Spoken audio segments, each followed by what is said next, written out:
مرزائیوں نے جب پنجے گاڑ لیے ہندوستان میں تو انہوں نے دیکھا کہ علماء کرام بڑا سخت رد کر رہے ہیں مرزائیت کا، تو انہوں نے کوشش کی.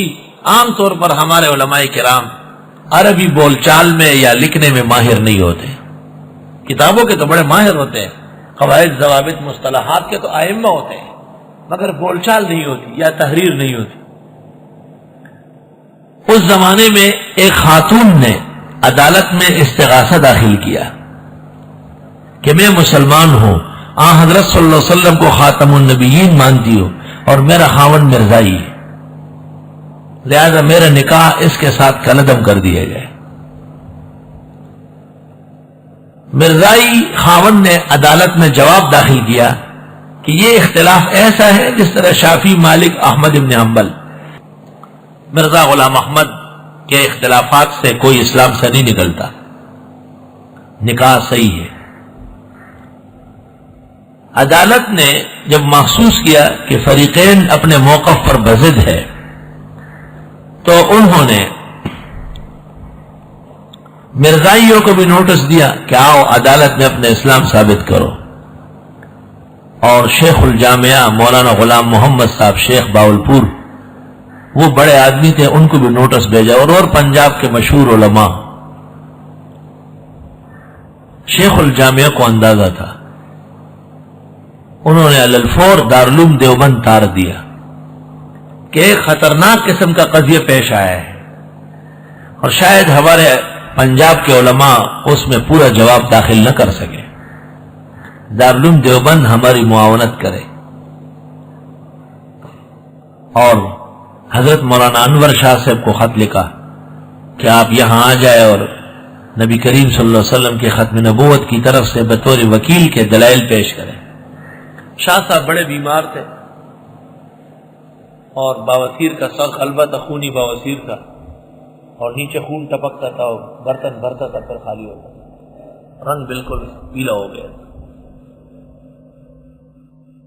دارالعلوم دیوبند نے علماء کا ایک بہترین وفد تیار کیا، اس میں بڑے بڑے اکابر تھے، اور اس کے بعد حضرت شاہ صاحب کی خدمت میں سب لوگ آئے اور شاہ صاحب سے کچھ مشورہ چاہتے تھے.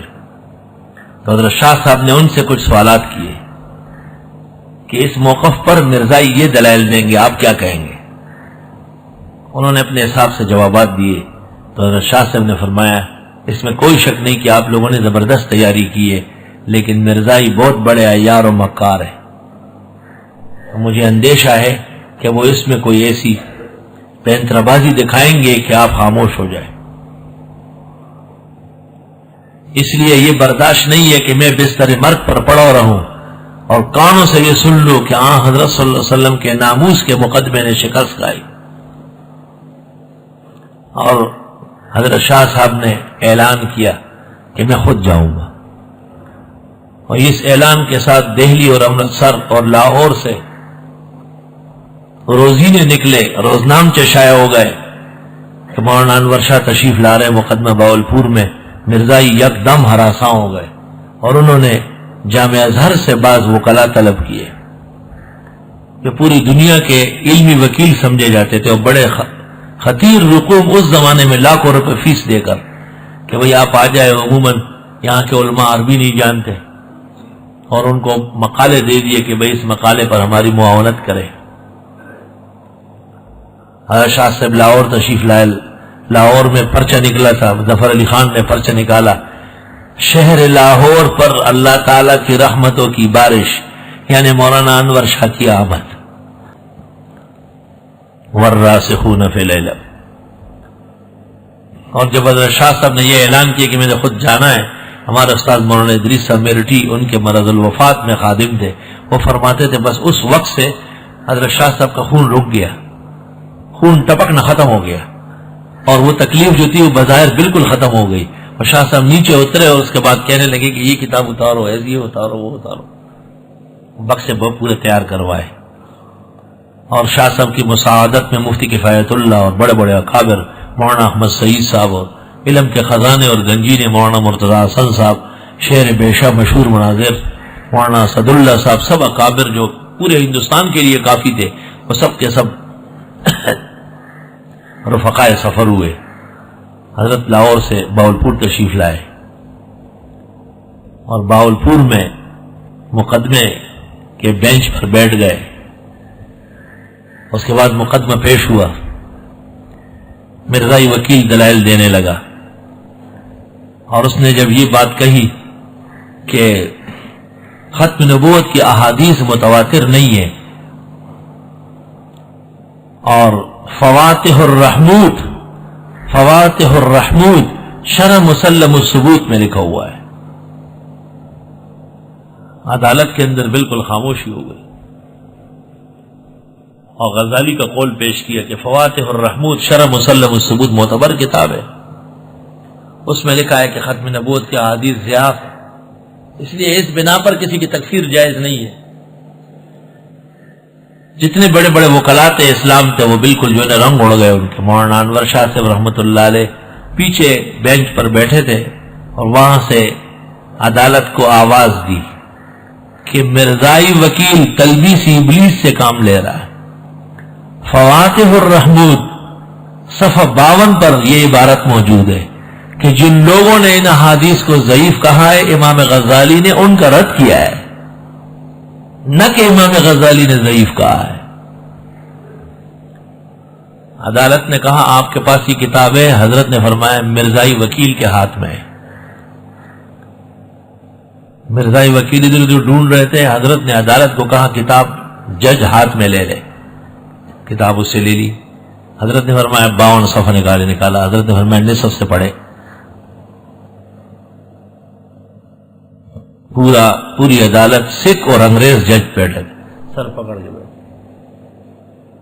حضرت کب دیکھی یہ کتاب؟ فرمایا 50 سال پہلے ایک ہی دفعہ مسلم و ثبوت پڑھاتے ہوئے نظر سے گزری. مرزائی وکیل مصر سے آئے ہوئے ان کے رنگ اڑ گئے. بظاہر بہت بڑی غلطی اور بہت بڑی حماقت.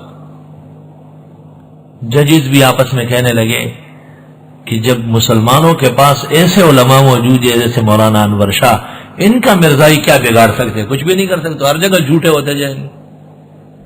ججمنٹ میں یہ بات لکھی گئی ہے کہ جس اسلام کو محمد الرسول اللہ لے کے آئے اس اسلام سے مرزا غلام احمد کا کوئی تعلق نہیں.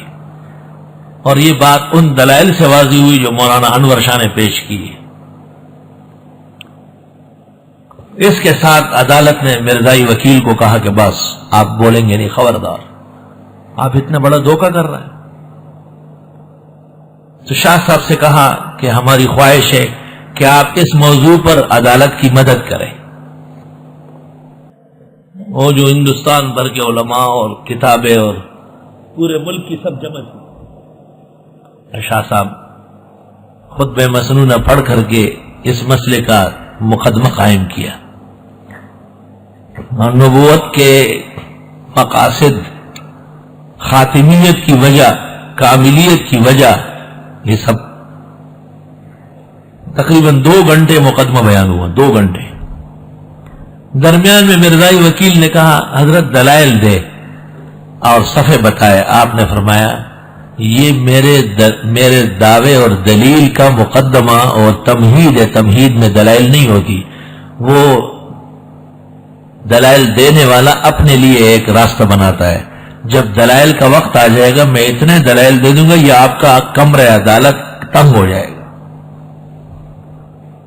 جس وقت دلائل کا آغاز ہوا اور حضرت نے شروعی حدیث اور تفاسیر اور مطبوعات اور مخطوطات ان کے قابل شاگردوں نے پورے ہندوستان سے جمع کیے تھے. 3-4 مرتبہ ججوں کو بینچ پیچھے ہٹانے پڑے. کتابوں کے انبار میز پر لگتے گئے، ساتھ اور بینچ لگائے گئے اور میز لگائے گئے. آخر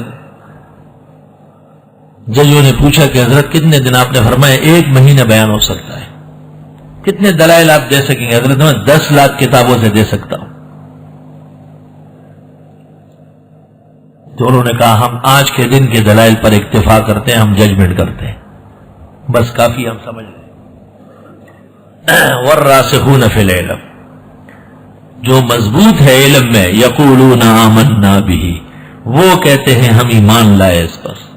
کل من عند ربنا، سب کچھ محکم و متشابہ دونوں ہمارے رب کے ہاں سے. وما یذکر الا اولو الالباب، اور اس کو نہیں سمجھ سکتے مگر عقل والے۔ جب بھی علم کا نمبر آئے گا تو اس کے ساتھ عقل کا ذکر ہوگا۔ اس لیے یہ وصیت اگر کوئی کر لے کہ میری جائیداد میرے مرنے کے بعد عاقل کو دیا جائے تو علماء کہتے ہیں علماء دین کو دیا جائے گا، اللہ انہی کو وکلا کہتے ہیں۔ عاقل وہ ہوتا ہے جو مستقبل کے لیے تیار رہے، اور مستقبل کا سب سے بڑا خطرہ آخرت ہے۔ راسخ العلم متشابہ میں انگلیاں نہیں مارتا بلکہ اس پر ایمان لاتا ہے اور دعا کرتا ہے کہ ربنا لا تزغ قلوبنا، اے پروردگار ٹیڑے نہ فرما ہمارے دل، کیونکہ متشابہ کے جو پیچھے پڑ گئے تھے ان کے لیے کہاں فی قلوبہم زیغ، ان کے دلوں میں ٹیڑھ ہے۔